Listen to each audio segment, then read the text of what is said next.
to. And those two sports really kind of gave me my community, and it gave me, again, direction and a hobby, right? I would always be outside playing sports, and my friends would gather at our house and we'd play sports together. And it was, now that you give me a chance to think about it out loud, it was my plan in a lot of ways, right? Like, and it was childlike in a way, right? Because every kid that plays sports is like, I'm going to play professional X, baseball, basketball, football, whatever they're playing.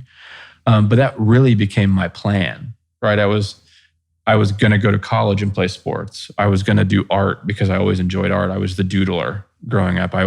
My room, if you can picture it, was every wall was laced with like the notebook paper and some character drawing on it, or some typography drawing on it. And that was just from a very early age. I was always a creator. My mom would say you'd always play with Legos for hours just making stuff. And I see this in my sons now, which is fascinating.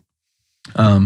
But sports was the other side of that. And for me at the time, it was like the vehicle, right? It was the vehicle to go forward and do these things. And all throughout my teenage years, I was playing sports. I was very involved. And that kept me, I think, on track in a lot of ways to go to the next steps in life. And I came from that era of thinking where it was like there were steps, right? It was more of a linear path. Like life was very linear. You grow up, you go to school, you go to college, you get a job, you do this and do that. And sports was my way to define that for myself. And I ended up going to college to play college baseball. But I do want to share a story about sports, which I think really became a moment for me where I realized how I operate, and really those universal connections that you just can't explain, and the idea that I have no control, but I'm an elegant dance with the universe, right? And I want to be conscious of my steps when the universe dances with me. In high school, I was undecided. I was a all-state baseball player.